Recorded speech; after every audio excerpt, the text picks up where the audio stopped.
আসসালামু আলাইকুম। আশা করি সকলেই ভালো আছেন। আজকে আমি আপনাদের সাথে শেয়ার করব কিভাবে আপনারা বলতে চাই খুব সহজেই ইমেজের ব্যাকগ্রাউন্ড রিমুভ করতে পারেন। তো আমি আমার এখানে একটি ক্রোম ব্রাউজারে চলে আসলাম। আসার পর এখান থেকে আমি একটি ইমেজ নিব। লিখি যে ফটোশপ ছবিতে যাই। এখন এখান থেকেই এই ইমেজটা ডাউনলোড করে নিই। Save images download.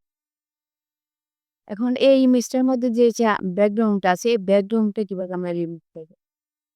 তো আমি একটা নিউ ট্যাব খুলে নিলাম। এখান থেকে লিখতে যে ইমেজ ব্যাকগ্রাউন্ড রিমুভার। এখানে লিখব ইমেজ ব্যাকগ্রাউন্ড রিমুভার।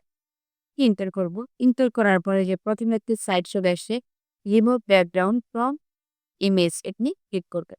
এখান থেকে আমরা ফ্রিতেই ইমেজের ব্যাকগ্রাউন্ডগুলো রিমুভ করতে পারবো। আপলোড ইমেজ এখানে ক্লিক করব। ক্লিক করার পরে এই যে এখান থেকে এখন আমাদের ল্যাপটপ বা কম্পিউটার থেকে ইমেজটা নিয়ে নেব। ওপেন। এখন এখানে এই ইমেজটার ব্যাকগ্রাউন্ড রিমুভ হতে যাচ্ছে। রিমুভ হচ্ছে। আমরা একটু অপেক্ষা করি। এই যে রিমুভ হয়ে গেছে। ব্যাকগ্রাউন্ডটা খুব সুন্দরভাবে রিমুভ হয়ে গেছে। এখন যদি ডাউনলোডে ক্লিক করি, ডাউনলোড এখানে ফ্রি। আর ফ্রিতে এটা রিমুভ করবে।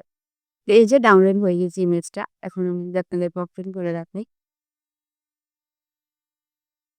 এই যে এটার কোনো ব্যাকগ্রাউন্ড নেই। এটা হচ্ছে ব্যাকগ্রাউন্ড সহকারে এখান থেকে আমরা ব্যাকগ্রাউন্ডটা রিমুভ করে দিয়েছি। এভাবে ব্যাকগ্রাউন্ড রিমুভ করেও আমরা আবার ফটোশপ নিয়েই কাজ করতে পারি। আজকের ভিডিওটি এই পর্যন্ত। সকালে ভালো থাকবেন। নেক্সট ভিডিও পাওয়ার জন্য অবশ্যই চ্যানেলটিকে সাবস্ক্রাইব করে বেল আইকন অলে ক্লিক করে রাখবেন। তাহলে ভিডিও আপলোড করার সাথে সাথেই পেয়ে যাবেন। ধন্যবাদ।